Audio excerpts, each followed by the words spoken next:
Hello, hello. Hope you guys are having a good day, night, evening, afternoon, whatever is going on. So, I'm actually going to do both of these chapters together.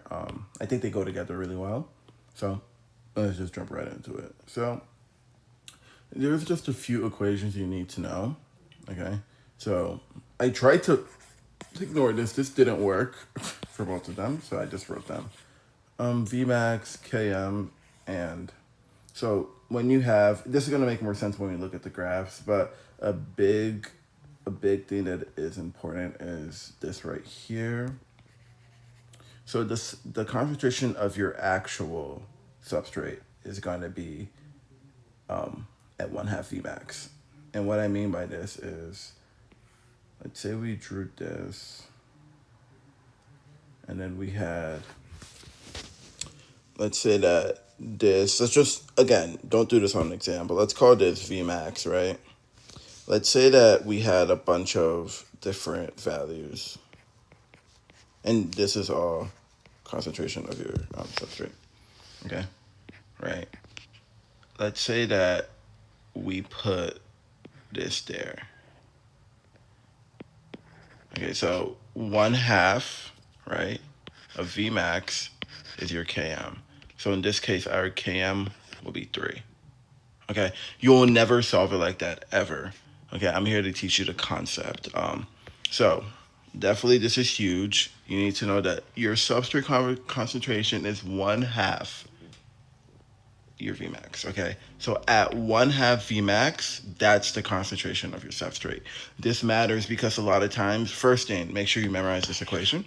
And then a lot of times you may be given like all of these, but you're not given the concentration of your substrate. Okay, awesome. So next you need to know low Km, high affinity. Look at it like this, right? Because this can be confusing to people. If you have low Km, that means you really want what you have. If you have a high Km, that means you're willing to give it away. Okay? That's the best way I would think about it. So next we just need to go over, again, this is gonna matter a lot more. Yeah, let's just skip that for now. So effects of conditions. So again, temperature up denatures, pH also changes it. It varies by enzyme, obviously, and then salt can denature an enzyme. So we're gonna get into the line weaver plot, which is what I was gonna talk about here, but we'll just literally move it down. I'm telling you guys, Kaplan, they can do a little better. But anyway, so pretty much what we need to know is, so this is the graph that I was pretty much talking about, right? There's different inhibitors to change the graph, okay? So a competitive inhibitor means it binds at the active site, okay? So meaning that, like, let's say that we have this guy here, and we have this, let's call this the substrate, okay? And then a competitive inhibitor would bind here. Let's call this I. Okay. Your Vmax is unchanged, but your Km increases. Your Km is going to increase because you now have more substrate, right? Which is your inhibitor. So your Km is going to go up. Your Vmax is based on the enzyme complex itself, and that will come into do later. So let's look at non-competitive, and there we go. So here, it's going to bind to the site.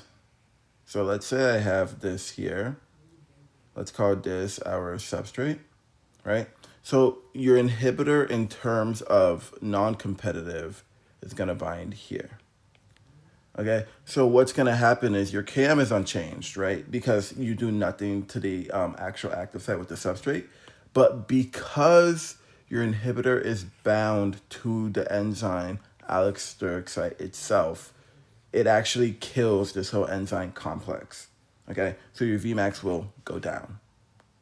Okay, I know I used to confuse these two, especially non-competitive and uncompetitive, which we'll get in. Yeah, so again, non-competitive, we're going to have it on the active. We're just gonna have it on the active site. We're gonna make this whole active site disabled, so our Vmax will go down, but we're not gonna change the amount of substrate, so our Km is unchanged. So uncompetitive, now this is really good, sort of confusing for some people. So some people being me. So uncompetitive, you would have your substrate here, but your inhibitor will be there, rendering this whole thing useless. So both go down. I know, I'll let you guys absorb that for a second. So it only binds to the enzyme substrate. So it's binding to the substrate, in turn killing the KM, but it's also bound on the enzyme. So in turn killing the Vmax. Okay? And then mixed inhibition is enzyme substrate complex with different affinities. So you could have a mix of both. So again, because it's always going to bind with mixed inhibition, you always have it either here. I'm going to write this up here because I already have it drawn. So mixed inhibition, you could either have your inhibitor here, here, but because you will always have it on the enzyme like complex here, your Vmax is always going to be decreased no matter what. But depending on if you have uncompetitive or non-competitive, your Km could increase or decrease. And last but not least, reversible inhibition. We usually call this suicide inhibition. So pretty much it will stop it.